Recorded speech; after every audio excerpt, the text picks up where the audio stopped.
higdaan. Nakatanghog ako. Good morning, everyone. I am Dr. Riza Lorenzana, Chair of the Ako Para sa Bata 2020. The 12th Ako Para sa Bata is presented by the Child Protection Network Foundation and UNICEF. Our theme this year is Care of the Child Against Violence in the Time of Disease. On behalf of the Child Protection Network Foundation and UNICEF, we are grateful for each and every one of you. Ako, tayo, para sa bata. So let us now begin today's session. We have legal and law enforcement representatives today. I will turn you over to one of the directors of the Child Protection Network Foundation. She is the director of the National Network of Women and Children Protection Units of the Child Protection Network Foundation and chair of the Air Asia Foundation. She is also the founder of the Child Justice League that provides free legal aid to abused children. A professorial lecturer too of the Philippine Judicial Academy, and presently a professor in 4 universities in Manila, teaching persons and family relations.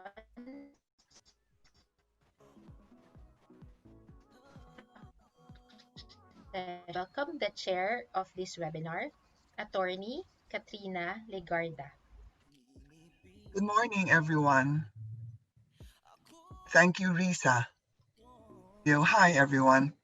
Welcome to the webinar on multidisciplinary case management, legal and law enforcement issues and solutions.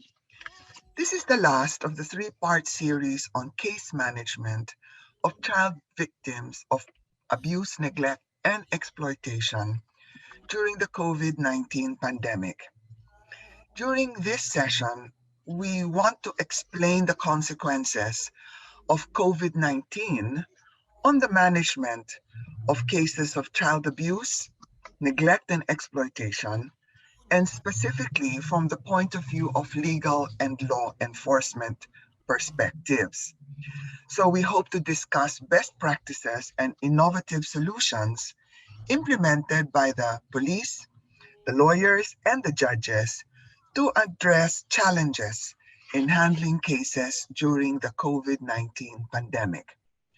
We have invited our friends from legal and law enforcement to discuss a case recently seen in a women and child protection unit. Issues and solutions starting from investigation to prosecution to judgment will be presented.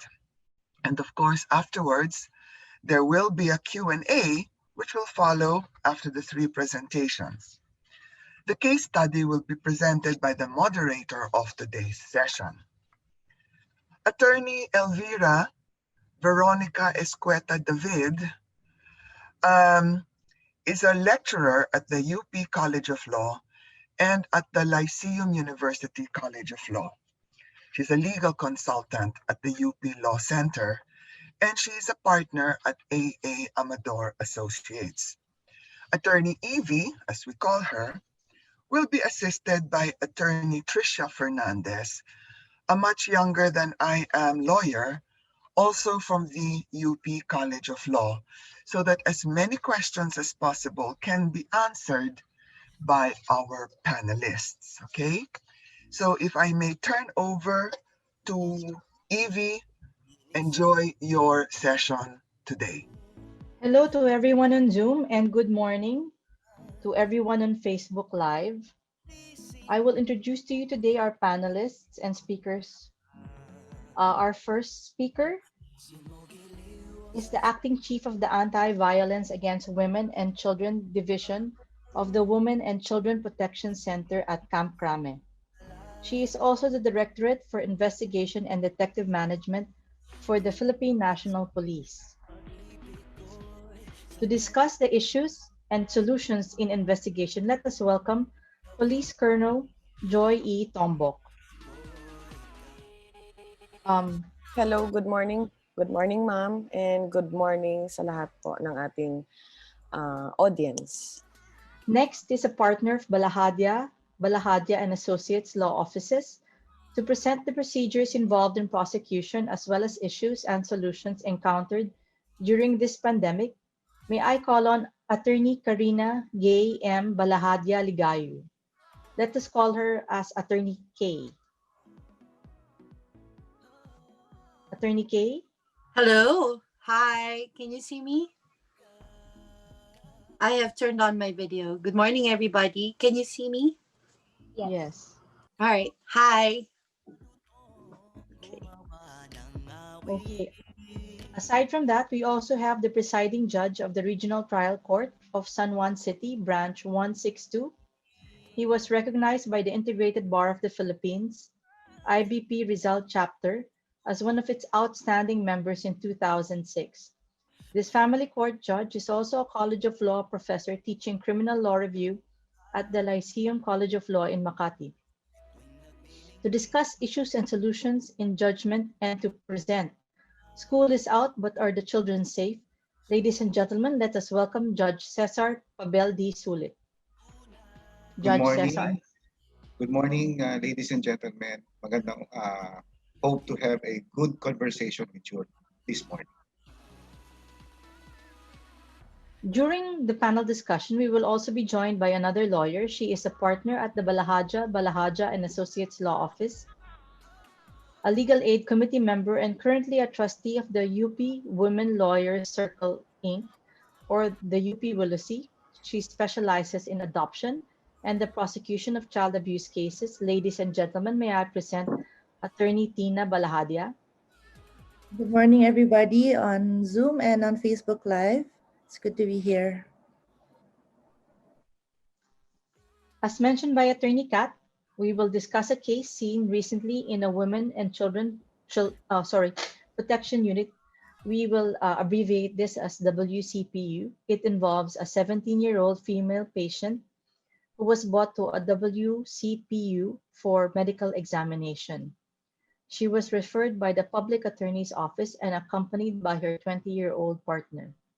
The patient has been living with her partner since the start of MECQ. The patient approached the public attorney's office to file a complaint against her biological father and her stepmother for sexual abuse.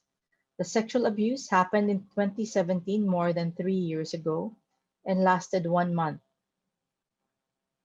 The abuse consisted of her stepmother taking photos and videos of her, which involved sexual acts. Her father threatened her that the photos and videos will be released and that she will be killed if she told anyone. She was also not permitted to go out and was verbally abused. After 1 month, the patient transferred to her maternal aunt's house since her father was not supporting her education. She lived with her maternal aunt for 3 years, but felt that the family saw her as a burden. She finally disclosed when they kept asking her why her father never visited her. They did not believe her. They asked, "Bakit ngayon ko lang nagsasabi?" They even blamed her for what happened, saying, "Baka ginusto mo."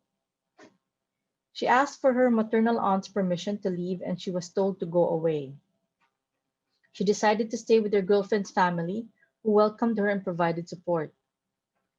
The patient is the only child born out of a common law relationship that lasted 2 years. She was raised by her mother and stepfather. Growing up, she was expected to excel in class and was hit for misbehaving. She was hit with various things, slapped and turned away with hurtful words. When she was 14 years old, her stepfather began hitting her more severely and frequently. He also started sexually abusing her. When that started, she ran away and asked for a classmate's help to call her biological father. Her father invited her to live with him and sent money for transportation. Her mother found out about the abuse and pleaded with her to stay, but she decided to go with her father. At the WCPU, the patient disclosed that she started attempting suicide in her maternal aunt's house 3 years ago. She thinks of suicide every other month and hits herself when she has negative thoughts. She is always alone and quiet. She has a good relationship with her partner and her partner's family. She no longer trusts any of her relatives. The presentations will discuss issues involving the case. We'll start with investigation, followed by prosecution, then judgment. If you have questions for any of our speakers, please type them in the Q&A box, which is found at the bottom of your screen. To present the investigation perspective, may I call on Police Colonel Joy E. Tombo. May isang obrero na nangarap pero di makausad-usad. Good morning, everyone. So I'm going to start my presentation.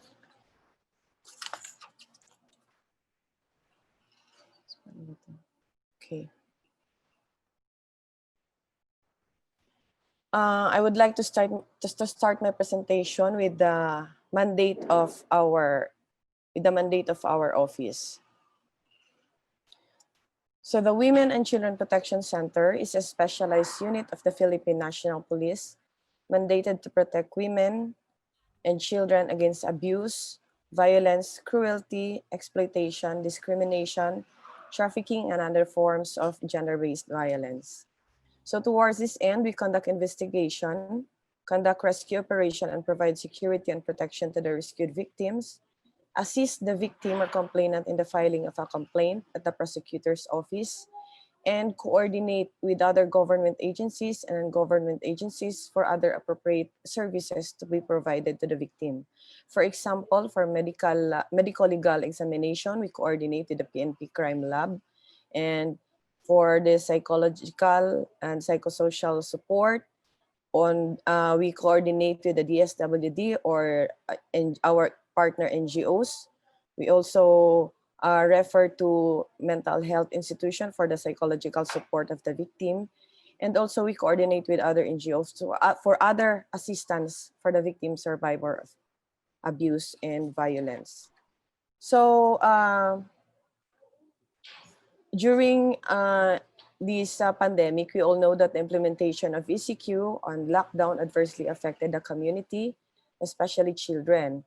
It disrupts the environment in which children grow and develop. It interrupts families, friendships, daily routines, and the wider community, and causes negative effects to children's well-being, development, and protection. So ECQ lockdown causes so much stress, confusion, and anxiety because of so many uncertainties it brings. Its restrictive measures put women and most especially children in a confined space and to a heightened risk of abuse, exploitation, and violence. It also exposes children to protection risks because the measure used to prevent and control the spread of COVID-19 also build a gap between the community and the PNP WCPC or WCPD and other service providers. So lockdown due to the COVID-19 pandemic also poses children to spend more time online than usual. So in fact, in the Philippines, the use of internet is so extensive that the country has been tagged as the most as the social networking capital in the world. So as technology advances and becomes a channel of communication, education, and a lot of positive opportunities, it also aids perpetrators to contact with children, take, use, and share child sexual abuse materials, coerce and blackmail children, hide their identities, inspire others to commit future crimes. So everyday children spend most of their times in social networking sites. So unguided children are talking to strangers, not knowing that they are already interacting with pedophiles who facilitate commission of online sexual offense. So these are some of the issues we encountered during the COVID-19 pandemic. So there is a delay in reporting of incidents. So even before the pandemic, ganito na rin ang mga na-experience namin based on the cases that we handle. So incidents of abuse and exploitation are reported late at police stations or WCPDs because of restrictive measures such as restricted movements and unavailability of transportation, difficulty in accessing a quarantine pass, non-prioritization by the barangay officials to provide assistance due to overwhelming work in response to the pandemic, like the distribution of SAP, and some victims do not know where to report the incident. So as a result, the filing of complaint at the prosecutor's office is also delayed or falls on a regular filing. Thus, we have to wait for a solution and issuance of warrant of arrest before the perpetrator can be arrested, unlike those incidents that are reported immediately, where we can effect warrantless arrest upon determining the circumstances of the incident. So another issue is the blame, no? A child victim who reported the incident to their mother or guardians are put to blame, especially when the perpetrator is the father or stepfather or one of the family members or relatives. No one in the family believes in what the victim has said. Thus, the victim do not get the protection of their family. Hence, the risk of repeated violence against the child victim. We also consider fear, no? Because children are threatened by the perpetrators. Other child victims were threatened, so they were afraid to report to authorities because of fear for herself and for one of the family members. Na yun nga, ang threat lagi is patayin yung siya or yung family member. So sa ganitong sitwasyon, there is also the risk of yung repeated violence. So like doon sa case na na-discuss kanina, ganun na ganun po ang nangyayari even before the pandemic and lalo na during the COVID-19 pandemic. So our response is in order to continuously search, in order to continuously reach and serve the most vulnerable members of our society, the PNP issued a policy guideline to activate hotline numbers where victims can report an incident or call for police assistance. The use of WCPC hotlines is one of our alternatives to physical reporting and eventually assist the victim who seek for help. So another initiative we have is the maximized use of our social media in order to intensify awareness campaign by posting and sharing gender-sensitive and child-friendly information on COVID-19 related risks and protection, tips on prevention of child abuse and online sexual exploitation. We also post there our hotline numbers and how to report incidents of gender-based violence and child abuse.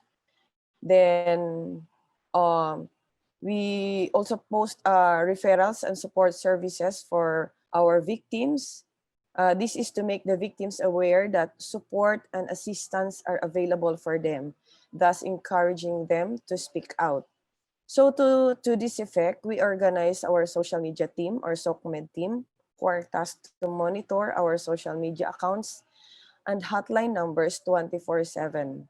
This is one way of showing that the PNP WCPC or WCPD personnel are readily available 24/7 to receive complaints and reports of incidents through the use of internet and text messaging and to provide appropriate assistance to the victim survivor. We believe that engagements with the netizens through the messaging and social media will definitely make the WCPD and first responders' presence felt by the community even during lockdown. So we become actively engaged in social media such our Twitter and Facebook accounts, and we have also our email address where the victims can send their complaints. So another initiative in response to the COVID-19 pandemic is the conduct of house visitation. So once we receive complaints, especially during lockdown, we conduct house visitation to validate the details kasi we consider that the victims cannot go to the police station because of the non-availability of transportation. So our police officers visit the house to validate the details and the truthfulness of the report of incident received through text messaging or through our social media accounts. We also do that to assess the situation and the safety of the victim or the complainant. And this is also to make the victim feel secure, and to send message to the perpetrator that the incident has reached the authorities. So we also do that to get the statements of the victim or complainants and witnesses if the victim or complainant intends to file a case, kasi merong iba na they just report for purposes of recording lang, but they do not intend to hindi pa sila decided to file a case. So meantime, ganun lang muna ang ginagawa namin. And also we conduct this house visitation, yun nga, to assess the risk, and kung sa tingin namin is talagang at risk talaga yung high level risk ng victim, we immediately conduct a rescue operation to remove the victim or complainant from the place of incident and transfer her to a place of choice na usually mga relatives niya na kakilala niya na pinagkakatiwalaan niya rin. But during the lifting of the lockdown, yung nasa MCQ na tayo, we continue receiving walk-in complainants and investigating complaints with the observance of established health protocols. So yung case ni ma'am kanina na diniscuss, actually it was referred to us by PAO. So kinandak ang investigation sa CPU. And then currently ma'am, I want to update na we are depending on the availability pa. Inaano pa namin yung availability ng bata kasi hindi niya alam yung address ng perpetrator, yung exact address. So we plan to visit na physically yung kung saan nakatira. Hindi niya exactly ang alam ang address pero pwede niyang maituro. So we are waiting for her availability para mapasyalan namin yung lugar, and then we can identify the exact address para ma-file na po yung case. So amidst the pandemic, the PNP-WCPC also continue to conduct online investigation, a rescue operation, an entrapment, and arrest of perpetrators of online sexual exploitation of children. Hindi lang sa Mindanao, sa Visayas, at sa Luzon. So, we also provide transportation, as shown are some of the pictures taken when WCPC personnel acted on reports received through our social media accounts and through text messaging. So we conduct rescue operation and coordinate with barangay officials to facilitate the issuance of quarantine pass. We coordinate with the health center for the physical examination of victims, and doon sa police stations concerned ng receiving LGU for the entry of the victim, kasi binibigyan namin choice yung bata kung saan niya gustong mailipat. So we also provide transportation and security for the transfer of the victim to another safer place. So other efforts we have to enhance the delivery of our service is we maximize the use of social media for capacity building activities to enhance the knowledge and skills of WCPC or WCPD personnel on handling women and children victims of abuse and exploitation.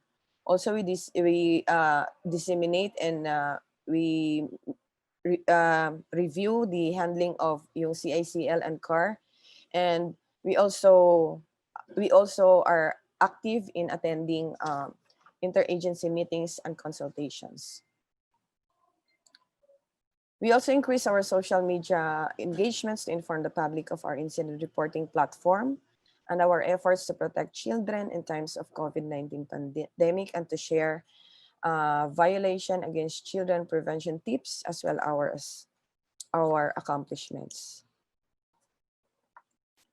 So we also continue our collaboration with other government agencies and partner NGOs. So I would like to highlight also our partnership with UNICEF, kasi sila po ang tumulong sa amin so that we can access the internet by providing us mga loads. And then also the ASEAN Foundation, the Asian Foundation, they also help us in our social media platform in boosting our accounts, in providing us technical support para we can develop the contents of our IEC materials that are shared in our social media accounts.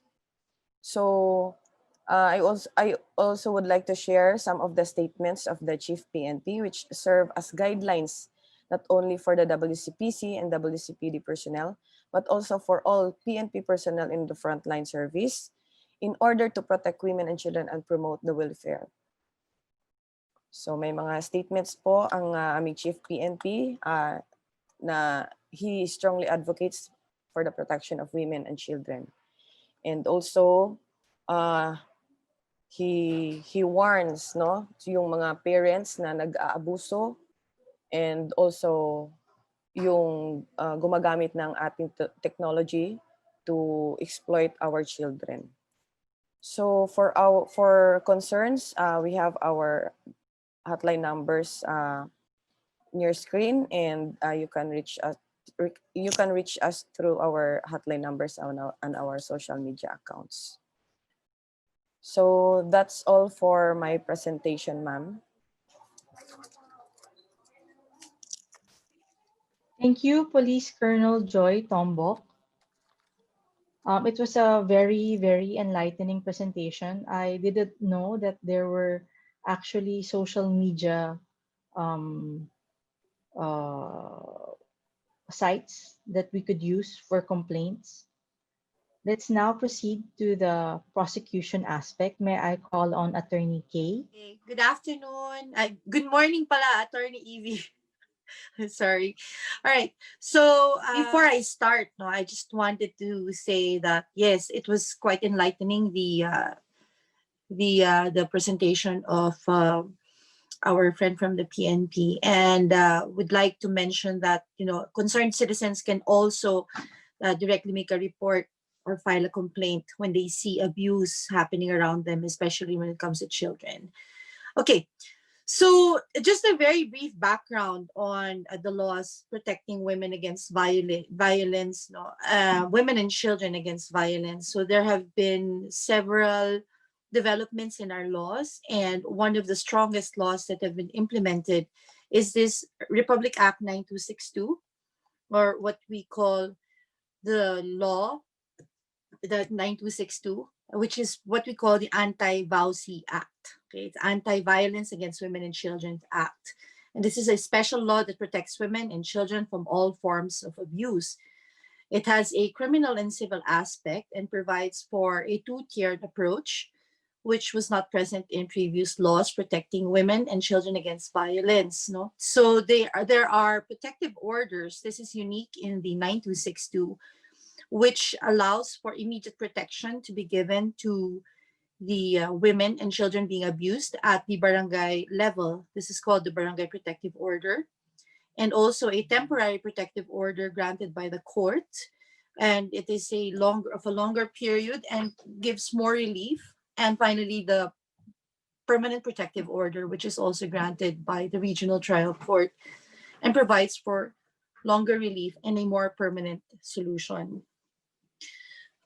Before I proceed with the prosecution steps, I just want to say that there are several purposes for the protection orders.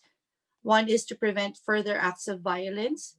That is why the Barangay Protective Order is issued immediately, and the barangay officials, as well as the kagawads, are actually empowered or given authority to assist the abused woman and child and preventing further abuse from happening to them.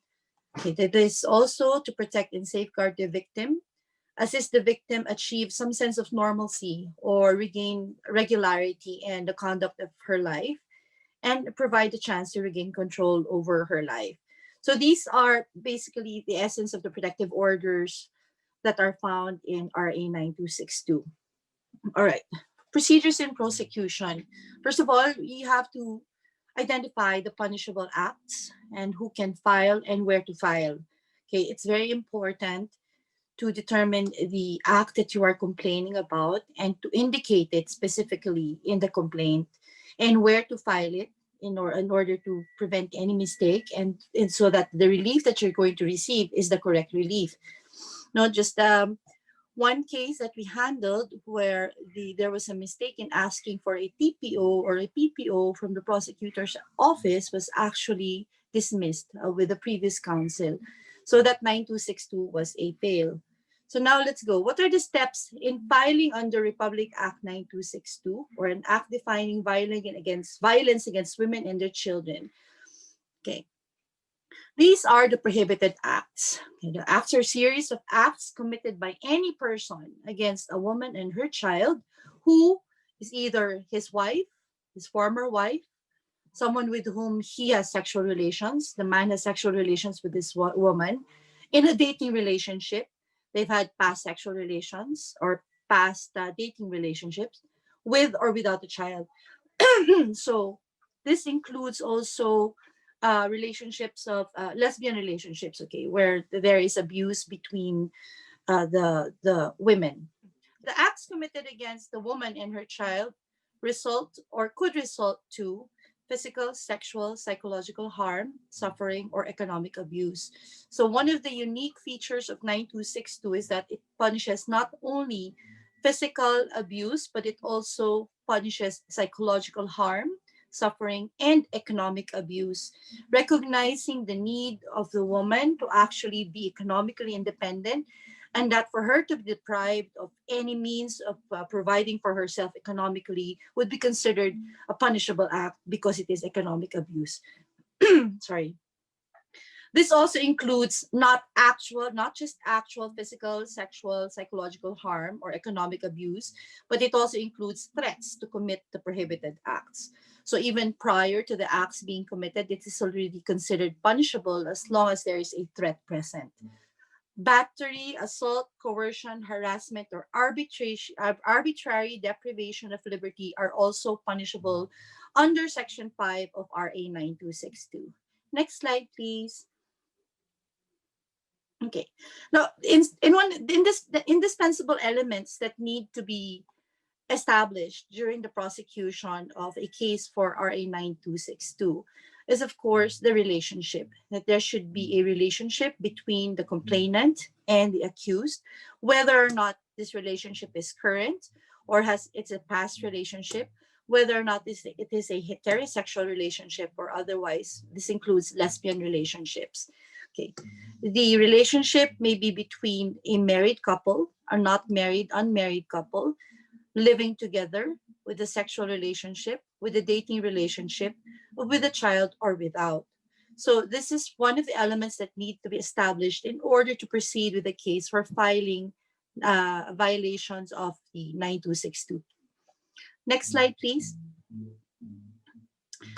The levels of the violence or the receiving end of the violence is also one of the indispensable elements. So I call this levels of violence because there is the before the harm is committed, and then while the harm is being committed, and after the harm has been committed, means prior to the violence, an actual violence, and the effect of the actual violence after the violence has been committed. So you have the actual harm or the actual violence, and then there's a threat to harm or the threat to commit the violence. There is the attempt to harm or the attempt to commit the violence, or placing a woman and child in harm's way or in a harmful situation, compelling a woman and her child to engage in illegal and harmful activities, forcing the woman or child to engage in sexual activity by force or threat of harm, intimidation against the woman, her child, and or her family. This is also an indispensable element. Further punishable behaviors that cause not physical but psychological and emotional harm. Reckless behavior that alarms and causes substantial emotional and psychological stress, including but not limited to stalking, entering or remaining in the property. In recent cases, we have also presented before the courts text messages containing verbal abuse, also threats in text messages, as well as posts in social media that tend to psychologically damage the victim. So these are also included in punishable behaviors because they not only they not only result in the psychological harm, humiliation, and stress to the woman and her family, but also not woman and her children, but also to her family. Again, non-physical abuse, which is also punishable under RA 9262. This includes mental or emotional anguish, public ridicule, humiliation, repeated verbal abuse, denial of financial support or denial of custody of children or support to the woman's child. So like I mentioned earlier, the public ridicule and humiliation in the past, we have submitted evidence from social media accounts, Viber messages, text messages, photographs of the man being with another woman, the text messages of verbal abuse, of accusations of prostitution, accusations of being a loose woman. So all these are part of public ridicule, humiliation, and repeated verbal abuse, which we have submitted in evidence. Protection orders. These are the reliefs available under Republic Act 9262. Like I mentioned earlier, the protective orders are there to prevent further acts of violence, protect and safeguard the victim, assist the victim achieve normalcy, and provide the chance to regain control. Okay, the barangay has a lot of barangays have this system already in place, where they act quickly, issue the barangay protection order, and assist the victim, which I have witnessed personally, assisting the victim going back to her home and making sure that the husband or the boyfriend is made to leave the premises. We also note that there is a provision in the law which provides for the filing of a case in instances where the barangay protective order is disobeyed. Okay, so there's one particular instance where the barangay protective order was ignored by the husband, against whom it was issued, and so we filed a case for the violation of the barangay protective order, and this is to be filed with the municipal trial court. For the barangay protection order, it is 15 days, non-extendable, and during which time what we usually advise our clients is that they file the case with the courts already or with the prosecutor's office while the barangay protection order is pending. Then the temporary protection order is something that we ask of the RTC. It's also non-extendable pending the resolution of the case that was filed for the violation of 9262. The permanent protective order is usually issued at the end of the case or when the case is finished, and it can contain the following reliefs. Okay. The BPO contains directive for the perpetrator to immediately desist from committing any further acts of violence. It can also contain a directive for the perpetrator to leave the residence and stay away from the victim during the duration of the BPO. Again, like I mentioned earlier, the violation of the BPO is actionable under 9262. Okay. The TPO and the PPO, the temporary protective order, is something that can be issued pendente lite, or while the case is pending for the violation of RA 9262. It can contain reliefs such as staying away from the petitioner, the designated family, or the household. Also, it can contain directives for the custody of the child or the children, whether permanent or temporary, to be with the mother. And it can also contain a directive for support to be given directly to the mother or the children. Who can file? It's very important. for the filing. The 9262 provides that the offended party himself, the offended party herself can file.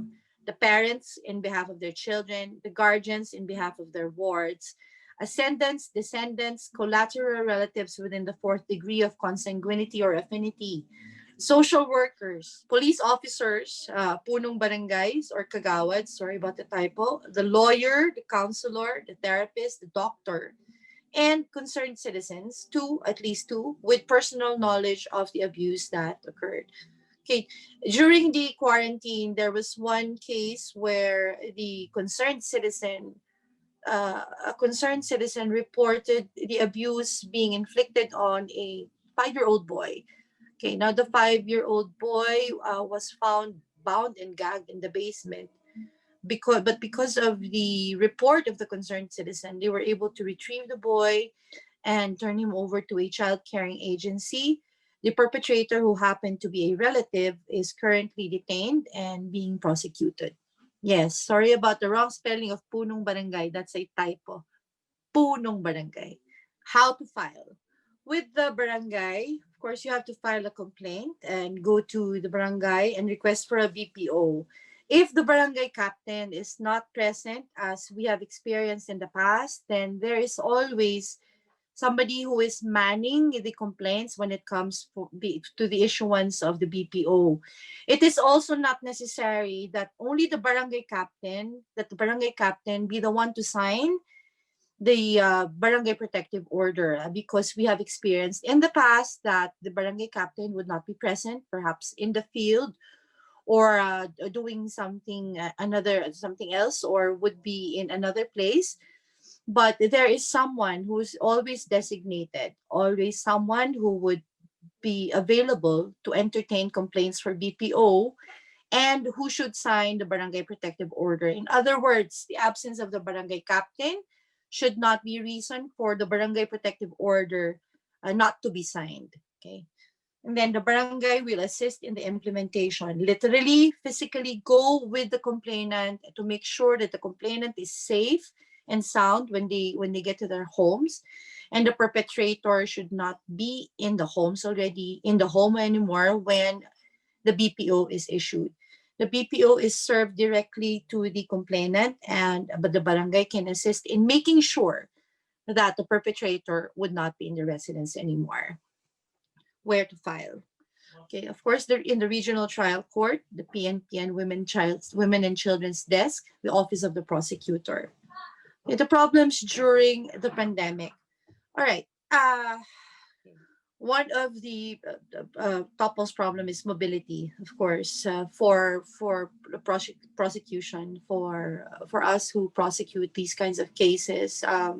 Mobility is one of the top problems. Access to evidence, access to the victims. Of course, the statements of the victims, even if there's already technology and you can have video conference with the victims, it is still not the same as actually being in the presence of the victim and asking the questions, the searching questions that you would need in order to determine whether or not the story is complete. Not just for the purposes of verifying the truth, but also to get all the necessary details in relation to the case that is being filed. Okay. The lack of immediate response and the lack of response, that is also a problem during the GCQ. Earlier mentioned by PNP Joy Tumbol was that sometimes it is difficult to respond to certain places which are isolated or far-flung, or if the barangay officials, for example, or the social workers are so overwhelmed with the amount of work that need to be done, because they're not just responding to reports of abuse and violence, but they're also responding to the needs of the victims of the pandemic. Okay, one of the other problems that we have is the cross-region prohibitions because of the GCQ and ECQ. Since we are I mean, if the abuse happened in another city and you're coming from another city, and you would need to secure travel passes, and you would need to get medical clearance, and etc., etc.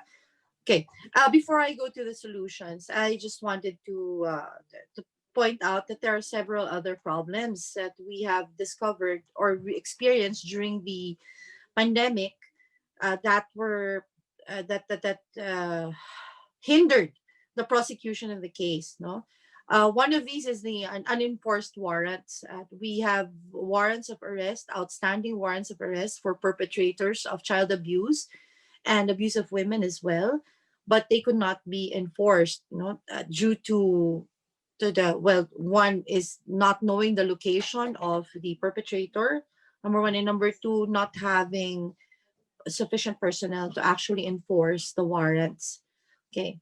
Another problem during the pandemic is isolation. Okay, we have noticed that the abuses and the cases for abuse that we are prosecuting are no less different or no less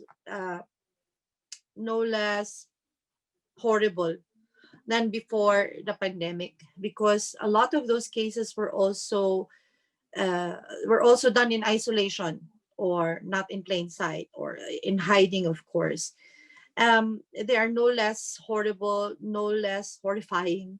And the problem is the same, that sometimes there is a delay and failure to reach the victims. There's also the fear of reprisal from those who are reporting the abuses, and also the believability, literacy of the child, and availability of assisting and arresting. Okay, in the evidentiary, there's sometimes incomplete documentation and inaccurate statements.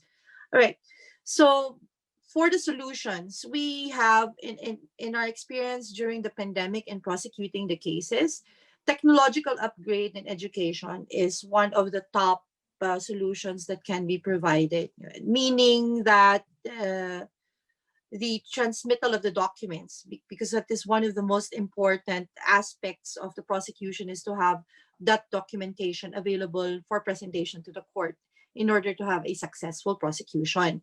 So sometimes the documents are not transmitted quickly enough or properly or completely, which makes the prosecution difficult.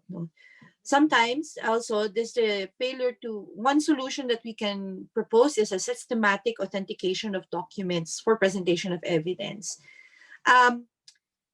In the cases that we have been handling so far, even if there is a remote marking of the evidence presented in court, in such a way that the clerk would mark the exhibits, mark the exhibits for you, and you would mark it on your own remotely, since you are doing video conference.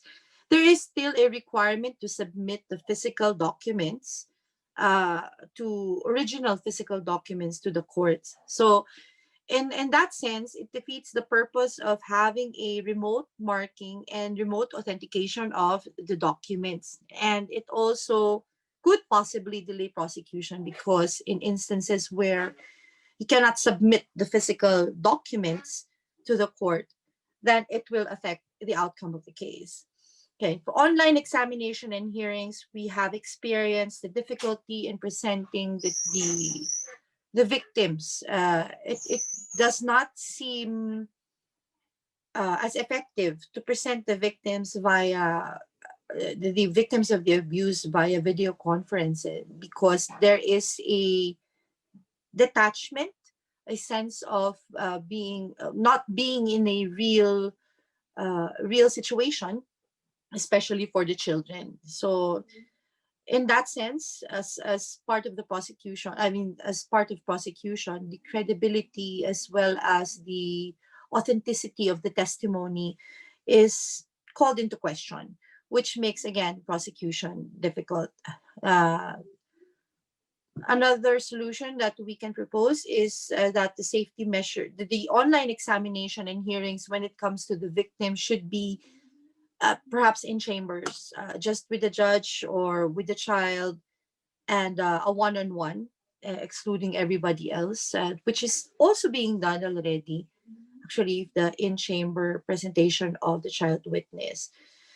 Another solution would be safety measures and equipments for apprehending police or apprehending barangays or apprehending tanods. That they should have better equipment, not like the protective gear, so that they will be able to implement whatever arrest that they need to do or apprehension properly and safely.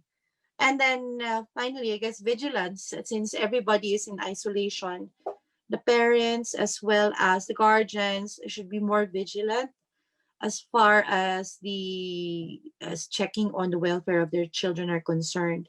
All right. In the last 4 months during the MCQ GCQ, we handled several cases that involved the abuse, the prosecution of violations of 9262. All right. There were three cases that actually stood out. One was the case of child H, where the concerned citizen filed a case against the relative who perpetrated the abuse. So as I mentioned earlier, the perpetrator is now in jail and being prosecuted. There is a case of a hit and run boy who was a 15-year-old, and he was left on the side of the road. He was hit and run in January, and there was no assistance, and no one helped during the quarantine. By the time he got help, the boy was already so malnourished and so weak and died within 1 week from being brought to the hospital. He was brought to the hospital 6 months after he was hit by a truck. He was left on the side of the road. And so in this case, the case is for prosecution of the mother and the father and whoever had charge of this boy for negligence and failure to take care of the child, especially after he got hit and run by a truck. Okay, and then the last one was the rape that was inflicted upon a minor by her own father, by her biological father, and there's a count for rape and attempted rape, but the only case that was filed was by attempted rape. So this is what I was talking about, that the incompleteness of the statements or the incompleteness of the documents would affect the outcome of the prosecution. The statement only referred to the statement referred to actual rape and attempted rape, but because the child could not remember when the actual rape occurred, the case that was filed was only for attempted rape. So those are the challenges, no? All right. Now, in relation to the case study that has been given to us, this is the case of the 17-year-old minor who is going to file a case for sexual abuse. Okay, so the cases that can be filed against the stepfather and the mother would be sexual violence and psychological abuse, sexual abuse and psychological abuse. Can the case still be filed despite the lapse of 3 years? Yes, because the prescriptive period for acts falling under sections 5A to F shall prescribe in 20 years, and acts falling under section 5G to 5I shall prescribe in 10 years. So yes, despite the lapse of 3 years, it can still be filed. Next. What evidence can be utilized to support the allegations of sexual abuse? This is for the case study that we have. So you have the medical legal report, the psych test result, the victim's own testimony, biological mother's testimony, the aunt's testimony, and the videos and pictures taken if they are available. That's it. So I guess that's it. That's the end of my presentation. Thank you. Thank you, Attorney Kat, for your very informative presentation on the possible, well, for one, who can file in a case where there is abuse against women and children, and then where to file, and then the possible evidence necessary to pursue a case. It's very informative, and I think it will really help our social case workers who have a lot on their hands. Now I turn you over to Judge Cesar Pabel D. Sulit. Judge Cesar. Good morning. Good morning, everybody. Okay, my topic is about legal problems involved in handling child cases. Okay, so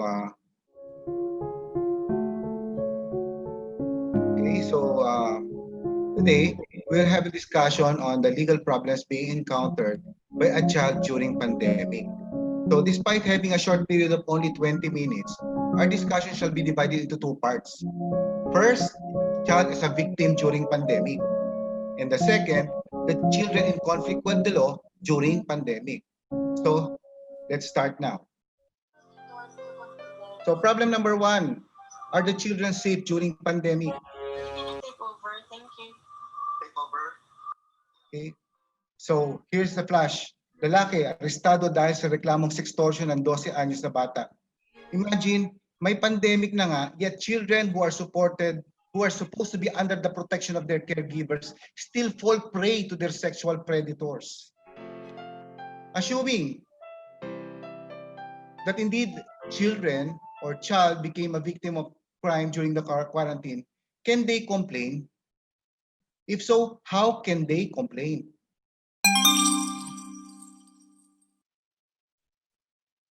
So there are two. Yes, they can complain. Two ways. One, with their own gadgets and devices, and number two, through their parents and guardians. Okay? Gadgets. Usually mga children, they have their own cell phones. Okay? Now, so speaking of gadgets, do all children have cell phones and computers in the first place? Assuming that they do, are they knowledgeable enough to use such gadgets? Sige nga, kayo ang tatanungin ko, ha? I challenge you. What is the number for the PNP hotline? Is it 171?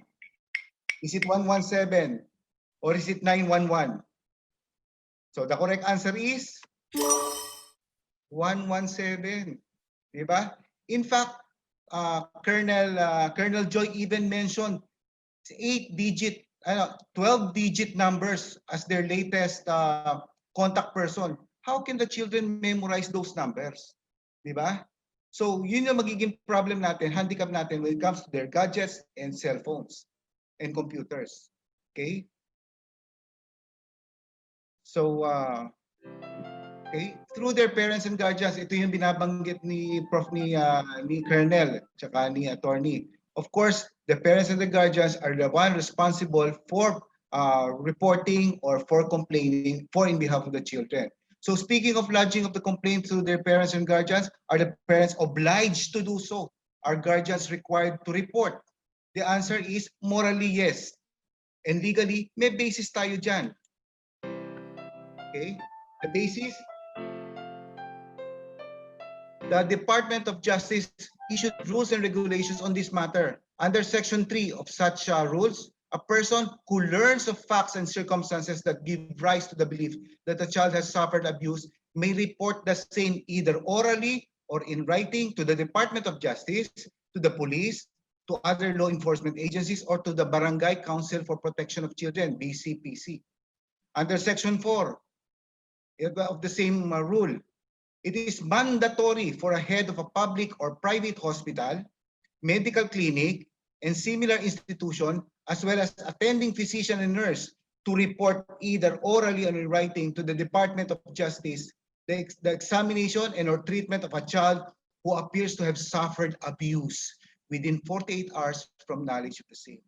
Section 5 further requires that government workers, particularly all teachers and administrators in public schools, probation officers, government lawyers, law enforcement officers, barangay officials, correction officers, and other government officials and employees whose work involves dealing with children to report all incidents of possible child abuse to the department. Failure to do so requires sanction. Okay? Under Section 6 of the same rule, failure of the individual mentioned in Section 4 above and the administrator or head of the hospital, clinic, or similar institution concerned to report a possible case of child abuse shall be punishable with a fine of not more than 2,000 pesos. Baryang-barya lang. Okay? And in fact, ang mandatory lang dito, yung mga doctors and nurses lang. Pagdating sa parents, pagdating sa government entities, wala, hindi kasali. Okay? So, next, problem number 3. Can text and chat constitute personal knowledge for the police officer to arrest the accused without even a warrant of arrest? Okay? So in the case of Pestilos versus Generoso, the Supreme Court listed and enumerated all the prior cases involving the issue of personal knowledge of the arresting officer. Okay? The first is in People versus Alvario, the Supreme Court ruled that there is a valid warrantless arrest when the arresting officer merely received information from the victim of the crime.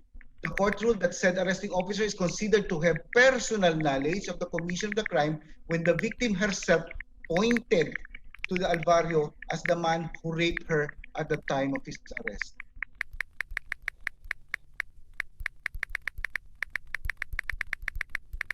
In People versus Jason, the police were summoned to the scene of the crime, and the informants, ito informants naman, and the eyewitnesses pointed to the accused as the assailant. The court held that the arresting officer acted on the basis of personal knowledge, and therefore the warrantless arrest was held to be valid. In People versus Acol, the policemen immediately responded to the report of the robbery with the pointing finger of the victim. He saw 4 persons walking towards Fort Bonifacio, one of whom was wearing his jacket. The court held that the arrest was valid. Ganun ka powerful yung pointing finger ni victim. Okay, in Kadua versus Court of Appeals. Okay, the police station received a report of robbery. A mere radio dispatch, this time radio dispatch lang was then given to the arresting officer to proceed to the crime scene. Thereat, they met with the complainants and the latter joined them in searching the accused. And when they found the accused, they arrested him. The Supreme Court ruled that the arrest was held valid. In Abilita III versus Doria, the court held that the arrest was also valid when the police merely received telephone call. Imagine, telephone call na this time, from a relative of the victim. And when the police responded, they saw that the victim was wounded and the accused and his wife just left the place of the incident. Thus, when they found the accused was arrested, the Supreme Court ruled that the said arrest was valid. So, pwede pala. So, in other words, kung telephone call pwede, why not a text and why not a chat or a message from the child? Okay, so let's go to another problem. Problem number 4. So, what are some of the temporary court remedies that can be used by the police or social worker to protect the child victim? Okay, first, file the petition for writ of habeas corpus. So, for yung case natin, yung case na mentioned earlier by our facilitator, di ba? Here, the father was physically abusing the child, and therefore, as far as the wife is concerned, she can go file a writ for habeas corpus to surrender the child to her, and this is the remedy that he can or that she can avail of. Okay. Next remedy, file petition, pray. Naku, dali. Pray for protection order. Sources of power natin dito, Section 8 of Republic Act 9262, Anti-Violence Against Women and Children, as mentioned by Attorney Kay, and stay away order under Section 7 of the Supreme Court Administrative Order number 02-1112. Okay, stay away order. Ito yung involve yung mga annulment of marriage o nagkakahiwalay mag-asawa at merong sense of violence, sense of physical violence of the child, pwede kang humingi ng stay away order. So in the recent case, I have a recent case during the quarantine period where the father was held physically abusing the child in the guise of disciplining the children. But when I interviewed the children, they refused to go back to their father and wanted to stay permanently with their mother. So I have to issue protection order in favor of the said children. Okay. So next is to pray for departure for traffic person. For example dito yung the mother was clever enough. The mother is the the trafficker. The mother was clever enough to have a daughter get passport and visa to go to another country with intent to continue her illegal business of selling her minor child for cyber sex. So this is the remedy or the temporary remedy that they can seek in court. Okay, number 4. To seek affirmation of the protection custody done by the police or social worker. Oo, I understand na under section 17, ang sabi ng law, no action or suit shall be brought, instituted or maintained in any court or tribunal or before any authority against any law enforcer, social worker, or any person acting in compliance with the lawful order from above. Okay, understand. But take note, the police officer, okay, but in reality, they would always be confronted with such a problem. Sabihin, wala kang karapatan kunin yung batang yan. Kami magulang yan. Okay? So it is better to preempt such litigation by seeking relief from the court to take cognizance that the child was being taken by them under the concept of protective custody. Okay? Para maiwasan natin to. Okay? So next is pray for appointment of guardian ad litem. Okay, source of relief natin dito, section 19 of the DOJ Rules and Regulation, article 222 of the Family Code, and section 5 of Rule of Examination of Child Witnesses. So example nito, despite presence of the parents, pero yung parents are not cooperative or hostile against the child. The state can ask the court to strip the parents of parental authority and appoint a guardian ad litem for said child to represent said child during the course of trial. Okay. So number 5, brought the complainant to pray for a habeas data, writ of habeas data. So what is the writ of habeas data? This is a writ that is a relief you can seek from court to ask for an order requiring the offender to remove from the web or from any social media his post that offends the child victim. So ang tanong natin is, why prod? Kasi bakit prodding lang ang pwede? Kasi the police officer and the social worker has no personality to ask for to strike out that message posted in the social media. Okay? Only the complainant can do so. But of course, the police and the social worker may suggest and urge the victim to ask for such a relief. Okay, so let's go to problem number 5. Should you physically bring the children to the fiscal's office?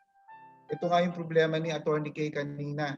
Kaya ba nating dalhin physically si children?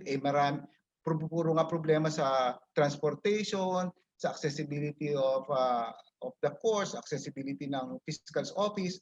So, pwede ba raw physically? So, ang sagot natin dyan, generally no. However, there's already an office order. Paki-change siya, no? Ayan. Generally no. In fact, there's already an office order issued by the Department of Justice allowing inquest proceedings.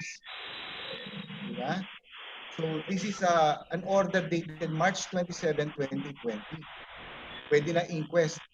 In that office order, it was stated, and I quote, with the go signal of the inquest prosecutor, the PP shall initiate the online video call or conference among the LEA, private complainant, if applicable, inquest prosecutor, and respondents counsel. So, pwede, hindi na kailangan ng physical presence, pwede na i-inquest na lang natin sila. Okay? So, iwasan natin sila. So, next is, can you physically bring children to court? This time to the court na, hindi na to the fiscal's office, to the court na. The answer, next. Hindi pwede pa rin. Why not? Kasi there are strong instruction from the IATF that children and persons below 21 years old are not allowed to go out of their residence unless absolutely necessary. Okay, pero this time hindi na ha, may bagong nilabas lang IATF na pinayagan na nila from 15 to 65 years old pwede na raw lumabas. Okay? But despite that, kailangan pa nating dalhin sila sa hukuman? Generally, no. But I believe that going to court belongs to the concept of absolute necessity. Thus, during the quarantine, there was also an instance that I required the child to be personally present in court for identification purpose kasi the child having no access to internet. Kaya napilitan kong iutos na dalhin yung bata sa court. Okay? So next, problem number 7. Can we present the child as a witness despite the quarantine? Siyempre, pagka hindi nag-testify ang bata, hindi mag-prosper ang case, di ba? So, can she testify as a witness despite the quarantine? The answer is yes. But how? Through video conferencing. Under Administrative Order number 37/2020, the Supreme Court allowed trial despite the quarantine. It was stated therein that trial shall proceed despite this pandemic. Okay? In fact, the Supreme Court even requires that video conferencing shall be used to the PDLs. Who are the PDLs? Persons deprived of liberty. What more for children who are more vulnerable to get sick of COVID? So, kailangan payagan din natin na mag-testify sila during trial. And in fact, based on that circular, kita nyo, it was stated, and I quote, video conferencing hearings shall include all stages of the trial, newly filed and pending criminal cases, including arraignment, pre-trial, bail hearing, trial proper, and promulgation of judgment. Paano mangyayari ito kung hindi mo papayagang mag-testify ang bata sa korte? So this is already our remedy when it comes to the child who should testify in court, but although for video conferencing method. Okay? So, but the problem is, what if the child is already brought to the institution or safe house, which is beyond the jurisdiction of the court? Merong mga, yung child victim natin, pwedeng nadala natin kagad para iiwas natin sa mga perpetrators, sa mga parents na hindi cooperative, dadalhin mo sa Angeles City. So the problem is, can he still be presented as a witness to court despite the distance of Angeles? Kukuha ng maraming pass niyan para makarating lang sa Metro Manila. So the answer is, my opinion, yes. But of course, the Supreme Court is still deliberating on that issue, on whether a witness who is in Hong Kong or in the United States can be presented as a witness during trial. Hindi pa yan nare-resolve. I talked to the court administrator, and he mentions that they're already in the process of putting a guideline on this matter, pero it is not yet being released. Okay? That ends our number 1. Okay, pagdating sa child victim to ha. So let's go to the CICL.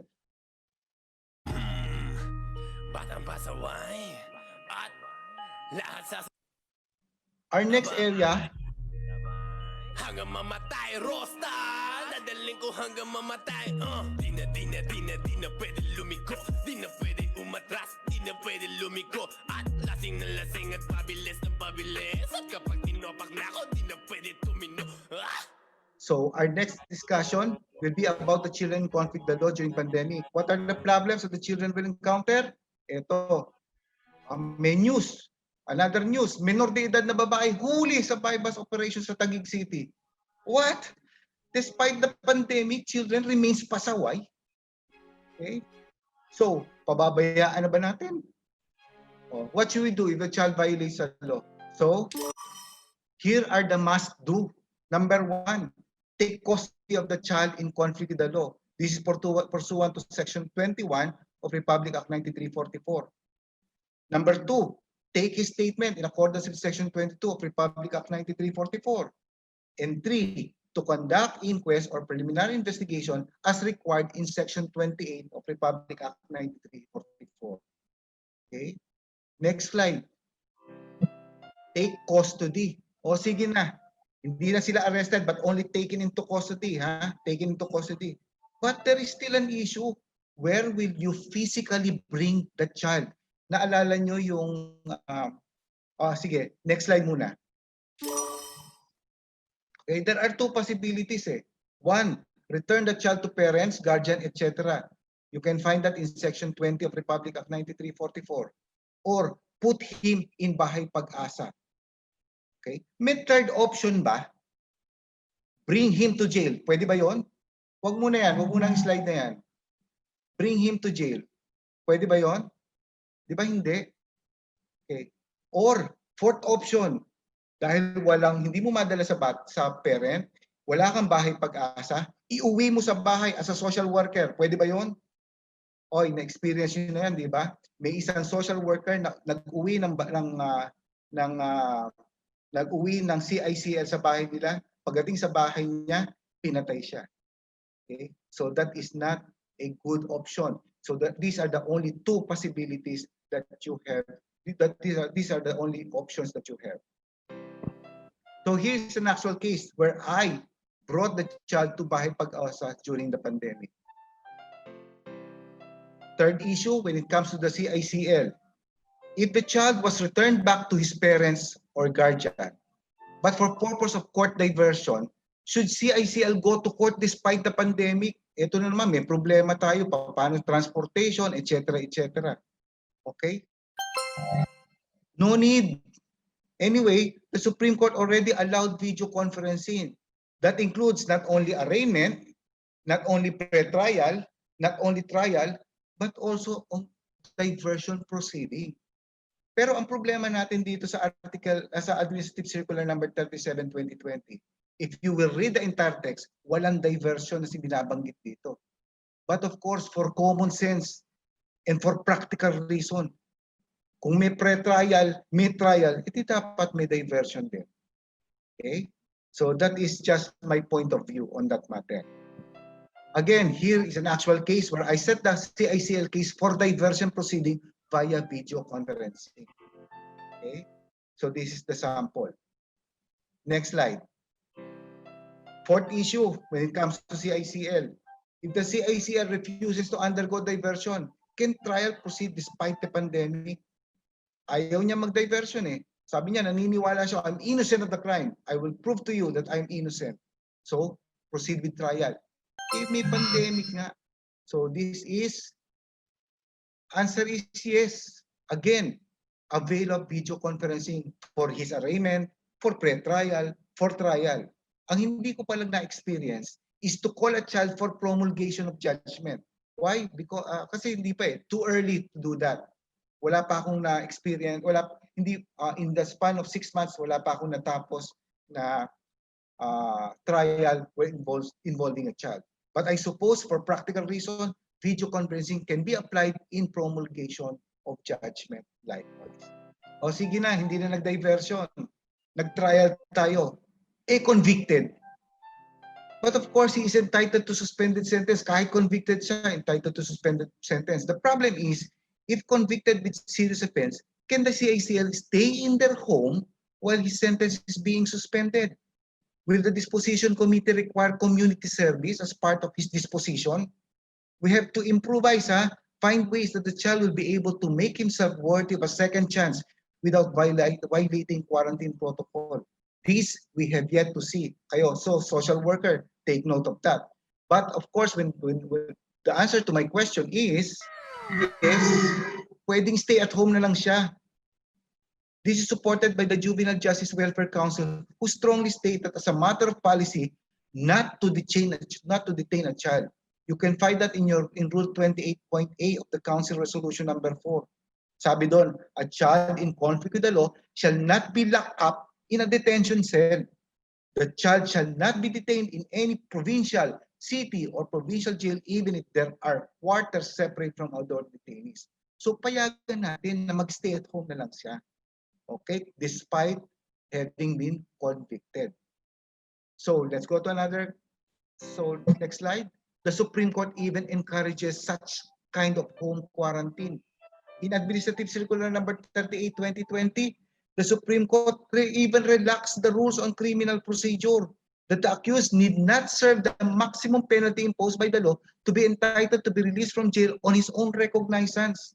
This time, mere serving of a minimum penalty, take note, minimum penalty, is good enough to allow the accused to be released from jail on his own recognizance. That is under Administrative Circular number 38, 2020. Sabi doon sa Administrative Circular, for those who have already been arraigned and undergoing trial, they may likewise avail of this circular unless they have already served the minimum imposable penalty for the crime they are accused, in which case they may be released on their own recognizance. Imagine on recognizance. But take note of this. This offer is only a limited offer. So grab the offer while supply lasts. Para tong special offer lang to. After the pandemic, wala na to ha. Hindi na pwede. Instead of home quarantine, can we put him in an institution? The answer is, of course, yes. Okay.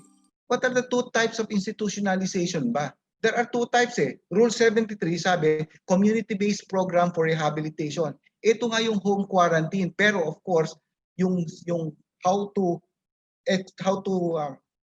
exercise his how to apply how to undergo the disposition, ililimit lang natin sa kanyang confines of the community. Okay? The other one is the actual institutionalization. Yun yung Rule 74. That a child can be brought to the following: 1, youth detention home; 2, youth rehabilitation center; 3, agricultural camp; and 4, other training facility.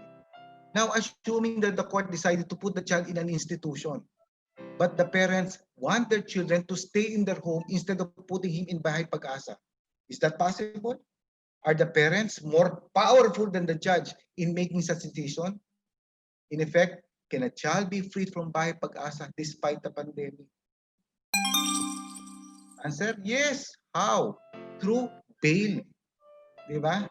Pagdating sa bail, between a constitutional right of the child for posing a bail and the court order to put him in an institution, the bail shall prevail. Okay? But of course, when it comes to recognizance and probation, the next option, recognize and probation, ito, ibang usapan. Ibang usapan dito because as far as recognize and probation is concerned, they are approval of the court is a requirement. Okay? Pero of course, pagdating sa conviction, of course, ito assuming that there was already a conviction, that's why you're already applying for a probation. Okay? Wala dito sa slides ko is an additional one. Meron na ngayong option for community service. Kalalabas lang kahapon, fresh from the Supreme Court, kalalabas lang kahapon ang guidelines for the implementation of the Community Service Act. Okay? Pwede na yan, number 4, option number 4, non-child. Okay? But this ends almost. We are almost at the end of my slide presentation. But just a note, during pandemic, what shall we do with the batang pasaway? Huwag na ba natin pansinin? Hayaan na ba natin sila? Or can we just ignore them? The answer is, we should still discipline the child. But with the sabi ng JJWC, please respect the child's right. Don't overdo it. Okay? So with this, I end our discussion. Again, good morning po sa inyong lahat. Good morning po, Judge, and thank you for your wonderful presentation on children in conflict with the law and possible remedies that we can seek a child or a woman is being subject to abuse. We truly appreciate your support and active participation in our webinars. I will read the questions and options so everyone can participate. Are you ready? So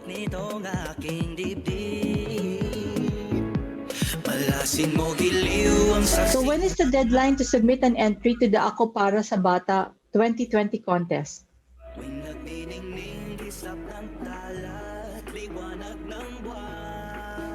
Please note that the poll will be stopped when there are at least 700 respondents.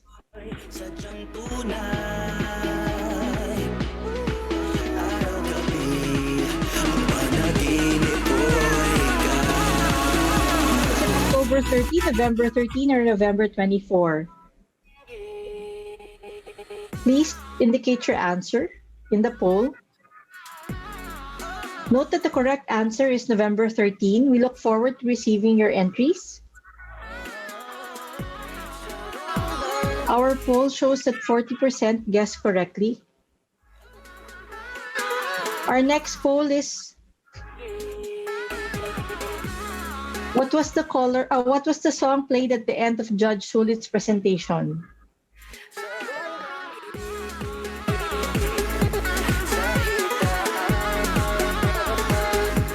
Is it Pakitong-Kitong, Sarong Banggi, Batang Pasaway, or Awit at Laro?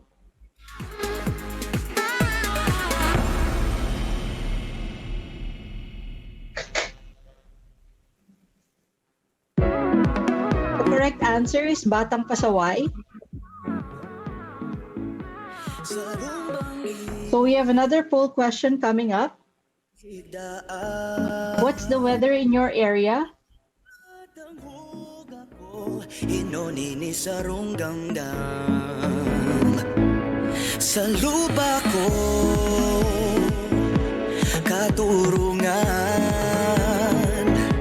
pakukundisin mong boses. Is it rainy, sunny, or cloudy? What did majority of you guys answer?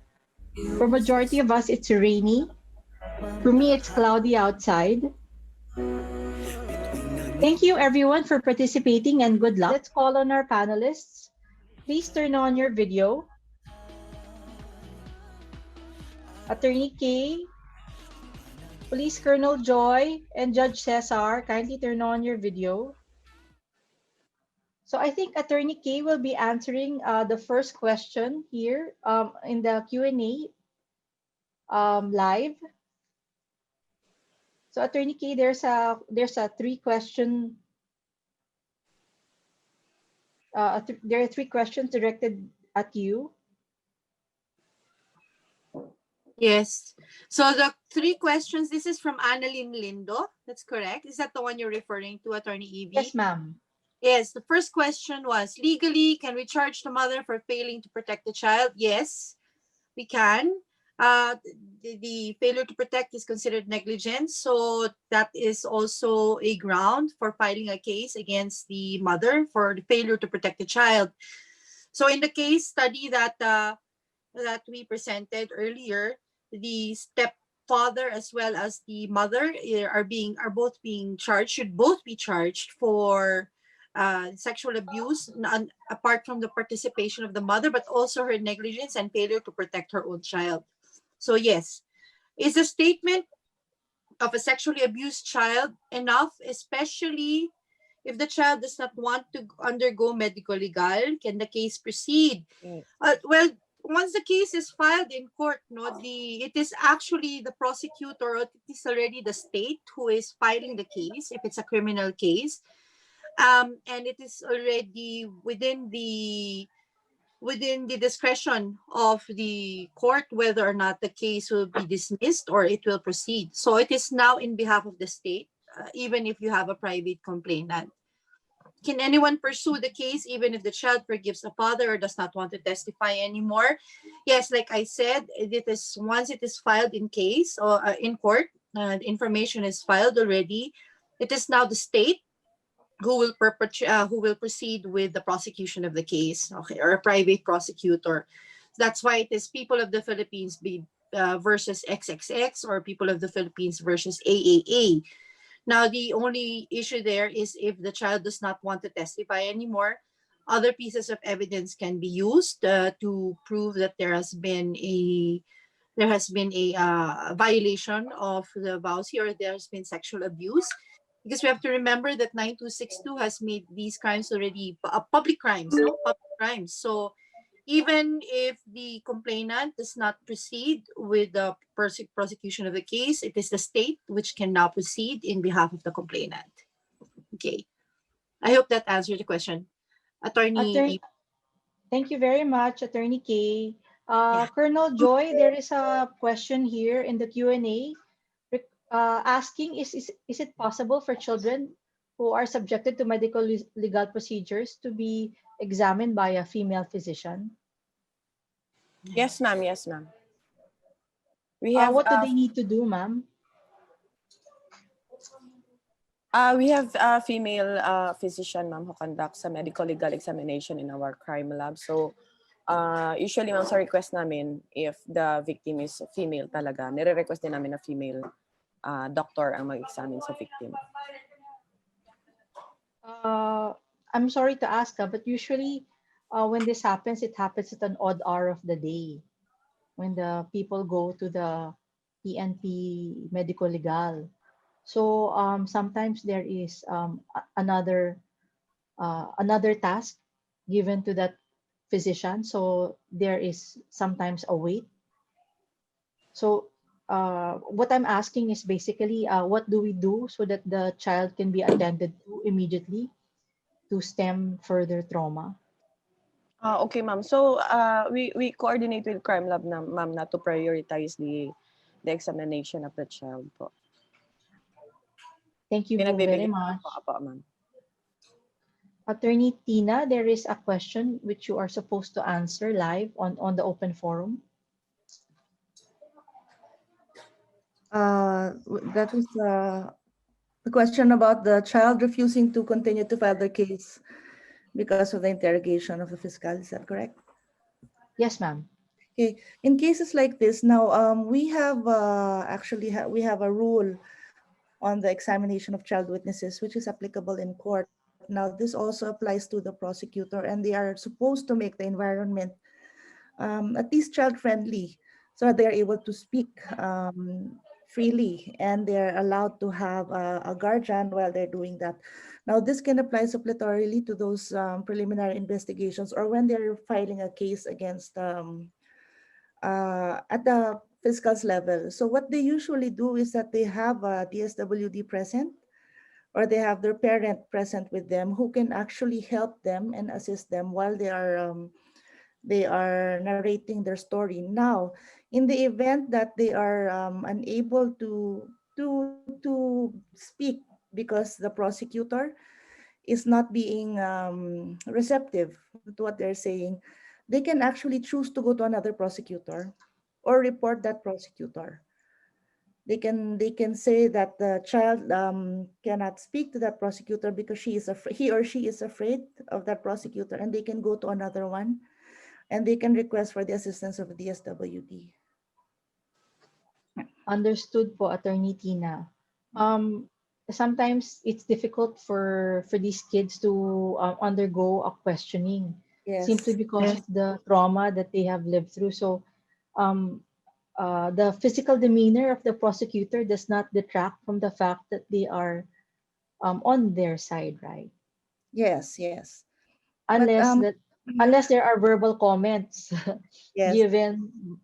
And actually, the problem is that not all prosecutors are practicing in the family courts, so they are trained to extract the proper answers from those who are filing cases, and sometimes that approach does not do well with children. That's so true. The best thing to do really is to probably find somebody who has experience interviewing children, or to just have the questions go through the parent, and then the child can just whisper the answer or tell the answers to the parents or the guardian who is accompanying them. The other question here, which I think should be directed both to Colonel Joy and Attorney Tina and Attorney Kay. is there's one question here wherein there was a lady who I think has a career and was reported psychological abuse. However, I think the person at the women's desk answered her a bit off. I was surprised and I answered it because I was taken aback. Um, I said there that a woman's appearance, her career, and her resilience and strength should not be taken against her when she is reporting psychological or physical abuse. Yes, yes. Actually, Evie, attorney Evie, in fact, no, in fact, a lot of our cases that we have filed for violation of 9262 do not involve highly educated women, okay, highly educated women, career women, who have hidden the fact of the abuse that they have suffered in the hands of their husband for close to 10, 15, 20 years. Yeah. So it has nothing to do with your status in life, your career, your education. Abuse can happen to anyone. So that's incorrect to assume that just because you have a degree or you're a psychologist or you are rich, that you will not suffer any abuse in the hands of your husband or your boyfriend or your girlfriend or another person. And the one thing that I stated there was that if that is the case, then the person at the women's desk has to undergo some other sort of training. Yes, that's true. That's correct. Or they have to probably due to lack of experience, perhaps most of the cases that they're handling involve people coming from different status in life and maybe not educated. So it may have come as a surprise, and perhaps they can utilize that to broaden their minds when it comes to receiving complaints for the violations of VAUSI. But what I noted was the response, which was magpaganda ka. And I think that is a male response. Yes. I have a comment. Usually, what the problem is that though the first responders sometimes they bring their prejudices, they cannot let go of it at the time. So especially They cannot if leave you their know they have bias their at the own door. biases, or they cannot leave their biases at the door. So parang maganda ka naman, anong problema mo? 'Di ba? Or bakit ka pumapayag ang ganda-ganda mo? Or ganito naman yung status mo, parang buti nga pinakasalan ka. Yan yung mga yan yung mga hirit. And I think it also goes into our society in general. And it's difficult to admittedly kahit sa atin, no, sometimes we have that initial thought na kasi bakit ganyan? But I think we should just encourage those well, aside from the usual training that the PNP gives, di ba po, Officer Joy? Yes, ma'am. Aside Yes. from the training that the PNP gives, yung additional training to not speak immediately and to reconsider what is actually being said. I mean, parang, okay, sige, yan yung initial reaction mo, pero iba yung sasabihin mo. Ganon. So I think, I don't know how that's going to be done, but it's something to think about. Yes, ma'am. I agree, ma'am. We also receive reports na may ganong mga initial reactions nga din po ng aming investigators. But dahan-dahan naman namin, ma'am, na ano ba yun? Ina-undergo yung training, no? Yung trauma-informed questioning, ma'am. Kasi hindi pa lahat naka-undergo, although we are programming for the training of our investigators, lalo na yung sa women's desk. Pwede po magtanong. Kasi po, Colonel Joy, paano yun kung kunyari lalaki ang nilagay nila sa women's desk?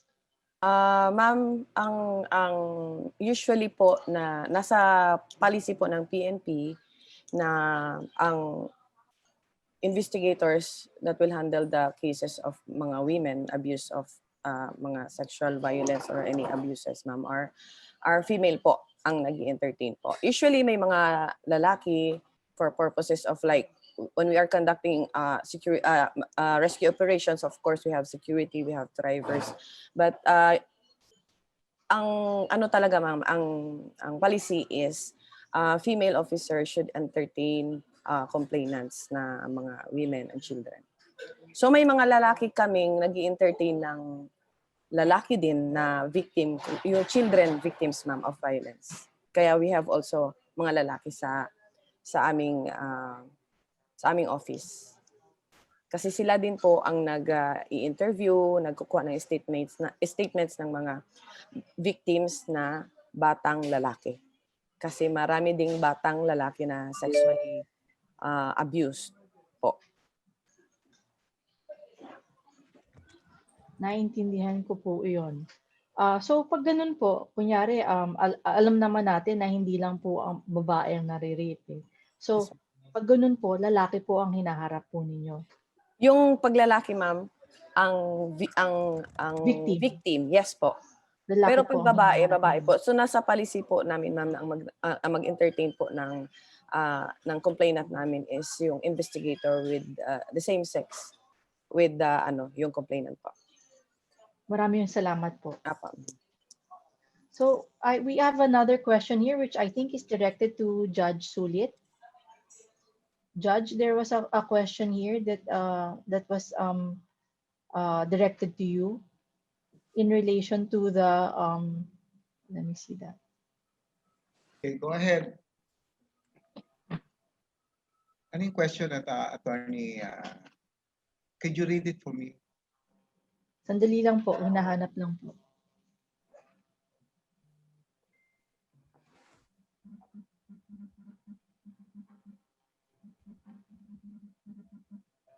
Are you referring to the query of Mr.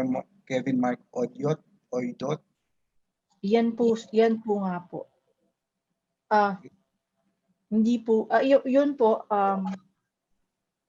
he's asking about the cases of battered husbands, and there's another one here regarding the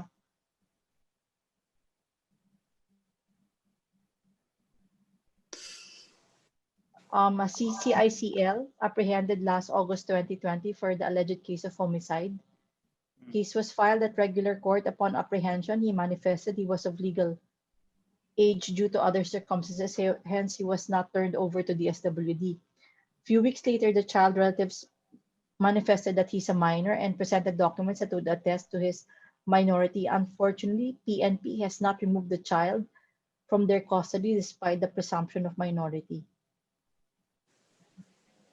There is a violation on the part of the PNP officer, of the police officer, for not assessing or not evaluating the correct age or the accurate age of the said child. As much as possible, in case of doubt, sabi ng law, in case of doubt, the presumption shall be in favor of in favor that the child is a minor, and that the person is a minor, and that in favor that he is an adult. So dapat he should have been given that benefit of the doubt, and he should be surrendered to the social work, social worker for processing. The other question, I think, which would direct us to the other aspect of our discussion would be cases on battered husbands. They're asking about the possible laws that shall impose penalties on those who batter their husbands. Lalaki ko, dapat kasali. Dapat I am joining the question, di ba? But the problem is the law is really favoring the side of the women, because women appears to be based on the premise, based on the framers of the law. Sabi nila kasi tayo, mga lalaki, supposedly we are stronger than the women, and therefore sila yung dapat proteksyonan, hindi naman tayo. And besides, hindi naman actually tayo agrabyado, because once we were being battered, we are being harmed by our spouses. Ang magiging claim naman natin, we can file a case based on the revised penal code and not on Republic Act 9262. So yun lang naman ang pagkakaiba. Iba lang yung kukuhanan natin ng legal basis for us to file a case against our wives. Attorney I- Tina, ano yun? Assault? Hindi naman, ano yun? Well, anywhere from serious physical injuries to attempted murder, ganyan.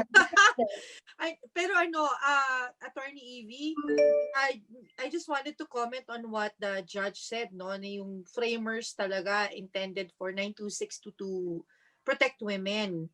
But there is another side to this, no, that we have experienced in the last year.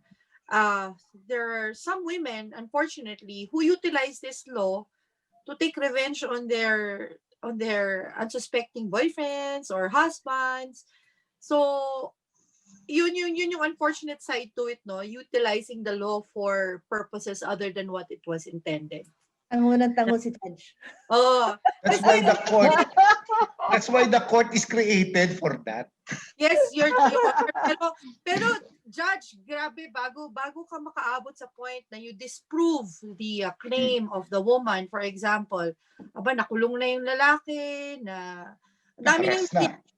Yeah, so it's really sometimes, I mean, I'm all for 80% of our cases involving women and children. We are really on the side of the complainant, but we have that 20% where the men are actually, we are defending the men because they have been unjustly accused. So this is the other side of the law that we have seen, no, and experienced really firsthand how it can be weaponized, so to speak. Yan na yung Judge, yung sinasabi na hell hath no fury like a woman is scorned.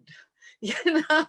So talagang ginagamit lang yung 926 sometimes, and it's very difficult to reverse the effects of something like that. So yung isang tinatry namin based on this is, can we file for psychological abuse, lalo na kung minor de edad yung lalaki, against the girlfriend, for example, who filed the case against the boyfriend, diba? Pwede bang ganun? Judge, may na-experience na ba kayo ganun? Oo, marami. Yung sa my wife is also a judge, and she's always telling me stories about her case. Na yung isa, sinarge yung husband ng 9260, sinarge yung boyfriend ng 9262. Pero nung dumating na sila sa office, sa courtroom, yumakap yung babae, so lalaki, ayaw bitawan. Ganun ka-obsess yung babae doon sa lalaki. Ayoko na ho talaga. Kumbaga, pwede kang, nung grinant yung protection order, tuwan-tuwa pa si lalaki. Dahil actually yun nga, Judge, yung obsession, no, it's hindi pala unusual yun kapag nakipag-break yung lalaki, kakasuhan ng babae. So this is no different from a rape case, ha. Sa rape case ganyan din, may charge na rape, pero dahil kaya siya charge ng rape dahil in love siya at alam niyang iiwanan na siya ng lalaki. Kaya yes, siya Yes, Judge. So anyway, and then we can only wait until after the case is dismissed before you can file anything like malicious prosecution. Yes, no? That's why the court had to do his job to give justice to the parties. Yes. Anyway, so yun lang, nag-comment lang naman ako. Attorney Evie, sorry for interrupting you. Time check na po tayo. Kasi 12 o'clock na daw.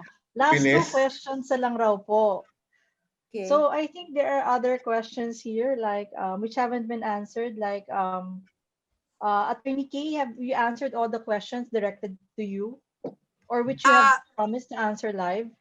Which one? This particular question by Sister, was it Sister? Yes, ma'am. Juanita Nenet Danyo. Yes, ma'am. Can you please read the questions kasi medyo marami na siya. Okay, Attorney K, with regard to physical abuse, there is no physical evidences or the so-called marking, like that of my client who went to the NBI. What will she do to prove it? Yes. Papaano nyo aanuhin yun? Yeah, when na-experience na po namin yan, because yun na nga, psychological abuse does not leave any physical marks, right? So what we normally advise our clients or those who allege psychological abuse is to seek the assistance of a psychologist, okay, and get a psychological report The same for the children also, those who have experienced abuse psychologically, but there are no marks, nothing physical. So one of the places that we recommend they go to is to the PGH, where they have a forensic psychological testing, no? So they document and record all the examinations, and then they come up with a report, and this is the one that we use to file the complaint. Okay, lalo na if there's a finding of psychological abuse. So that's it. Okay, you answered 2 questions in that 1 question. Yes. Judge, there's another question here regarding VAUSI cases. Sige. Ito na lang siguro yung can you please give us more examples regarding VAUSI cases in which the remedies you mentioned through text only really work, so that we can use it in encouraging clients to file a case para hindi sila magsabi na walang mangyari kung mag-file ng case? What do you mean? Yung text, the use of the power of text messages? Yes, kasi ang worries kasi nung mga this is what I've gotten from all of the questions. Their worries are, number 1, how to get the minor child to testify or to say something. And then the other one is how to prove that it actually happened. Of course, we're talking about physical and psychological abuse. And then how do you protect the child in case it's a parent or it's a relative living with them who actually, how do you start the procedure so that the law can take protection of the child, and then next, how will you ensure the protection of the child? So there are already so many safeguards when it comes to testimony of the child as a witness and as a complainant. So marami na yan. Protection, yung rule on examination of child witness. Isa na yan. Marami na safeguards yan. One of the safeguards pa nga dyan is she need not be testify in court. Pwedeng yung CPU, yung recorded communication ng CPU from the interviewer at saka interviewee is already sufficient enough to be presented in court, and that suffice testimony of an absent or non-appearing witness. So they do not need to relive the situation anymore. Oo, tapos That's correct. yung protection, marami ng protection katulad ng hindi na nila kailangan to appear personally in court, lalo na ngayong pandemic. So hindi na sila kailangan, their identities are being concealed para hindi na sila makilala. Ginagamitan namin ng mga acronym, ginagamitan namin ng mga aliases para hindi na sila makilala. And then when it comes to custody naman, nandiyan yung guardian ad litem, nandiyan ang giving the child to a safe haven or to a safe houses para hindi na sila ma-influence or ma-pressure ng parents to recant or to recant their testimonies, kasi yung mga pressure na nasa bata talagang gusto nila mag-testify, but the parents are pursuing or pressuring her or him not to testify. So meron na yan, nandiyan yan, naka-built-in na rin yan, binibigyan na rin natin ng may mga safe havens for that. So madami na, pero it's a matter of choosing what is best for the child pagdating to protect her interest, his or her interest. Thank you po, Judge. The other question which I have directed to Attorney Tina and Attorney Kay is in relation to BPOs. Kasi ang daming question here about BPOs, the Barangay Protection Order, kasi that is the first resort that these women or these children have.